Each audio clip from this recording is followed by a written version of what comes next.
मोदी ने इस मुल्क में जो खाना जंगी और हिंदू और मुसलमानों में नफरत पैदा करके अंग्रेजों की तरह लड़ाओ और राज करो का फंदा हम पर डाला है, इससे हम सब लोगों को वाकिफ कराना और मजबूती से लड़ना होगा। मुझे याद है काजी मुजाहिदुल इस्लाम कासमी साहब ने कहा था कि जब दुश्मनों की तलवारें उड़ती हैं तो मैं ये नहीं पूछती तू शिया है कि सुन्नी है, तू अहले हदीसी के बरेलवी है, तू रफ़ा दैन करता है कि नहीं करता, कलमे के नाम पर तुम कोई एक समझती है। ऐ मुसलमानों, खुदा के वास्ते अपने तहफ़्फ़ुज़ के नाम पर यह बताओ, सब मिलकर अल्लाह की रस्सी से मजबूती से पकड़ लो और तफरके में मत पड़ो। अल्लाह का शुक्र है हमने तफरके के इस पलीद लाश को दफनाने में कामयाबी हासिल की और अल्लाह तबारक तआला से दुआ करूं कि अल्लाह तबारक तआला इस मुल्क में चाहे हिंदुओं पर या चाहे मुसलमानों पर, चाहे दलितों पर या अगरों पर, चाहे मंदिर पर या मस्जिद पर, चाहे गुरुद्वारा गिरजाघर पर भी अगर किसी की बुरी नजर हो तो हमारे इस इत्तेहाद को बाकी रख। मैं दुआ करता हूँ, मैं अपने दोस्तों से हर जन के हमने ये वादे खुदा के घर में मस्जिद में किया था, लेकिन न जाने क्यों हमारे दिल में कहीं कहीं मुनाफिकत पैदा हो जाती है। कुछ लोगों ने वादे किए और निभाए और कुछ लोग वादे नहीं निभा सके। मैं उनसे भी कहता हूँ मेरे भाइयों, मेरी तस्वीर न छपे, दुनिया में अगर तस्वीर छपाना चाहते हो ये तस्वीरें ली भी जाएंगी, सड़ भी जाएंगी और खुदा ने खुलूस की हमारी तस्वीर ले ली तो आखिरत का मेरा जरिया बनेगा। अपने खुदा को सामने में रखकर मुनाफिकत वक्ती तौर पर तो फायदा पहुंचाती है, दायमी तौर पर नुकसान पहुंचाता है। मेरे अजीजों, वक्त क्या है? वक्त एक सही इस्तिलाह है। वक्त की वो सारी जायदादें जो मजहबी हैसियत रखती हैं, जिसे मजहबी शियार की हैसियत है, चाहे मस्जिद हो, दीनी मदारिस हो, मकबरे हो, खानगाहें हो, दरगाहें हो, इमाम बारे हो, कब्रिस्तान हो, मुसाफिर खाने हो, यतीम खाने हो, इस्लामी उलूम के मराकिज हो, ये सारी वो चीजें हैं जिससे किसी फर्द वाहिद का रिश्ता नहीं रहता बल्कि मिल्लत के हर फर्द का रिश्ता रहता है। ये एलानिया तौर पर अगर दस्तावेज लिख दे तब भी वक्त है, अगर कोई दस्तावेज न लिखे तो फी नफ्स ही ये वक्त है। और वक्त इबादत है, वक्त एक शरई हुक्म है और वक्त सवाब का एक जरिया है। और जब किसी चीज को कोई वक्त कर देता है तो वो उस शख्स की जायदाद नहीं होती बल्कि वो अल्लाह की जायदाद हो जाती है। तो इंसान क्या है, जब तक अपने नबी से अपनी जान से ज्यादा मोहब्बत न करे वो मुसलमान नहीं हो सकता है। अब खुदा के हुक्म पर अपनी गर्दन कटाने के लिए जो तैयार नहीं हो, लाखों सर सजदा में डाले, वो कभी अहले ईमान नहीं हो सकता। इसलिए हमारा ईमानी तकाज़ा है, मेरे घर में भी आग लगेगी और मेरे मस्जिद में भी आग लगेगी। खुदा की कसम, जिसके दिल में ईमान है अपने घर को छोड़कर पहले खुदा की मस्जिद को बचाने का काम करेगा। इस मुल्क में गंगा जमनी तहजीब बचानी है तो हमारे मस्जिदों में कोई हमला करेगा तो हम गर्दन काट काट कर अपनी हिफाजत करेंगे इस मस्जिद की। लेकिन अगर मंदिर पर, गुरुद्वारा पर, नया समाने पर भी कोई हमला करेगा हमारी गंगा जमनी तहजीब पे, तो हमारा दस्तूर और आइन इंसानियत की कदर नहीं बल्कि हमारा मजहब इस्लाम कहता है कि फितना फैलाने वालों के खिलाफ तुम लड़ो, चाहे जान जाना अपने के हवाले कर दिया जाए। हम मंदिर की हिफाजत करने के लिए तैयार है। एक बात जान लो, जो हिंदू कुरान को न माने, वेद को न माने, वो हिंदू नहीं है। जो गुरु ग्रंथ को न माने, वो कितनी ही बड़ी दाढ़ी टोपी पहने, वो मेरा भाई पंजाबी सच्चा पंजाबी नहीं हो सकता है। अगर कोई बाइबिल को नहीं माने वो ईसाई नहीं हो सकता। और कुरान को जो मुसलमान न माने, दाढ़ी टोपी पे अमामा सब कुछ हो सकता है, वो अहले ईमान नहीं हो सकता।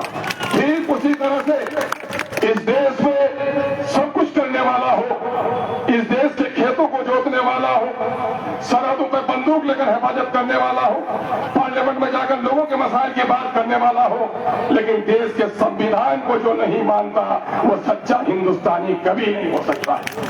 मामला सिर्फ मुसलमानों के वक्त का नहीं है, मामला आईन पर हमला हुआ है। इस मुल्क चल रहा है, हमारा जो राज्यसभा है या लोकसभा है या इस स्टेट की जो असेंबलियां हैं वो इतनी आवारा नहीं है जो चाहे कानून बना दे, बल्कि उनको संविधान के गाइडलाइन में जो कॉन्स्टिट्यूशन ऑफ इंडिया है उसके दायरे में से कानून बनाना होगा। इस संविधान के मुताबिक बराबरी का हक है, दफा 14 कहता है इक्वलिटी बिफोर लॉ, कानून की नजर में सब बराबर हो। फिर वक्फ बोर्ड में गैर मुसलमान और हमारे हिंदू एंडोमेंट एक्ट के मुताबिक उनके कमेटियों में मुसलमान नहीं हो सकता, तो ये कानून के मुनाफी है, आईन के हिंद के मुनाफी है, इसलिए ऐसा कानून बनाने का किसी को हक नहीं होता। ये मौका नहीं है कि पूरी वजाहत की जाए।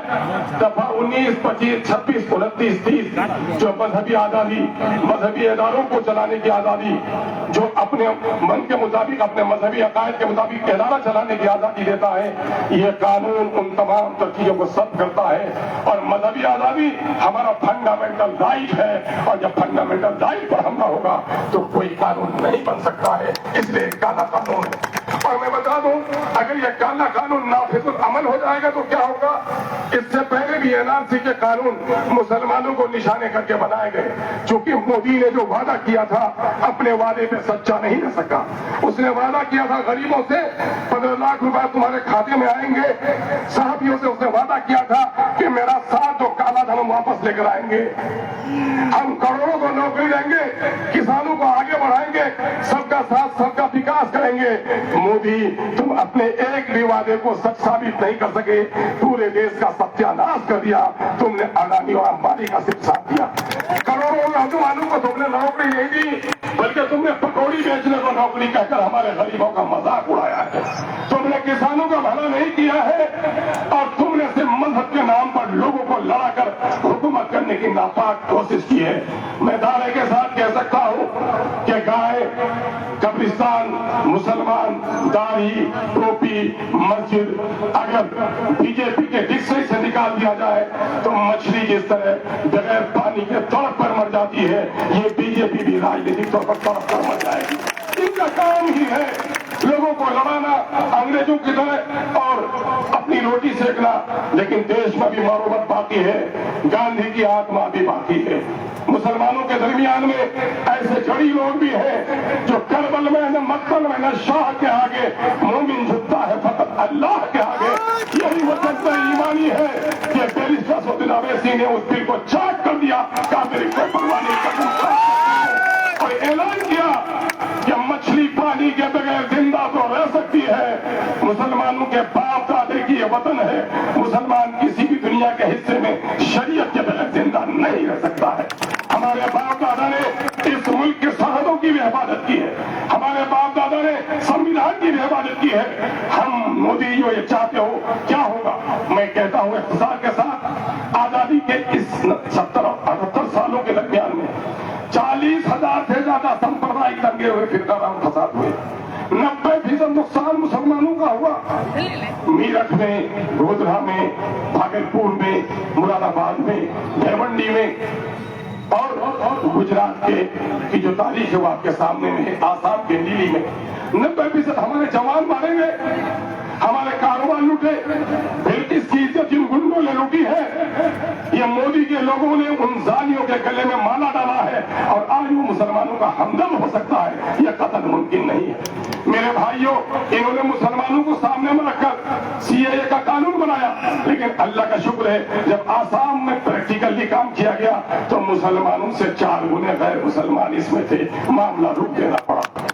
इन्होंने तलाक का कानून बनाया, लेकिन अल्लाह का शुक्र है हमारे मुसलमानों का अकीदा है वमन लम यहकुम बिमा अंज़लल्लाहु फउलाइका हुमुल काफिरून। जो लोग अल्लाह की उतारी हुई आयतों के मुताबिक फैसले नहीं करते, दरअसल ऐसे ही लोग काफिर हैं, ऐसे ही लोग फासिक हैं, ऐसे ही लोग जालिम हैं। अल्हम्दुलिल्लाह हमारा आवारा शराबी नौजवान को भी जब तलाक का मसला पेश आया, अपने मुफ्ती और काजी का एहतराम किया और कहा खुदा और खुदा के रसूल की सुन्नत से जो फैसला होगा हमें मंजूर है, मुल्क का कानून से मंजूर नहीं। चला जाते हो। मोदी ने देखा कि इस पर भी मामला नहीं बन पा रहा है, तो मोदी ने ये काला कानून लाया। ये काला कानून मैं कहता हूँ इन 78 सालों में जितना नुकसान मुसलमानों का हुआ है उसको एक पलड़े में रख दो, और इस काले कानून के जो अंदेशे हैं उसको एक पल्ले में रख दो। इस काले कानून से होने वाली तबाही का पल्ला भारी होगा। वो कैसे होगा? अब तक मामला जान का था, अब तक मामला माल का था, लेकिन لیکن اب معاملہ تو ایمان کا ہے. نہ جانے کتنی مسجدوں میں تالے لگ جائیں گے. وقف یوزر کا معاملہ, آج یہ رجسٹریشن ایکٹ آیا انگریزوں کے زمانے میں, ابھی مودی کے ناک کے نیچے آپ امتیاز میں چلیے, دلی میں شاہین باغ میں زمین بکتی ہے, رجسٹری نہیں ہوتی. زید پور میں زمین بکتی ہے, رجسٹری نہیں ہوتی. ایگریمنٹ سائن ہوتا ہے, وہی ہو جاتا ہے.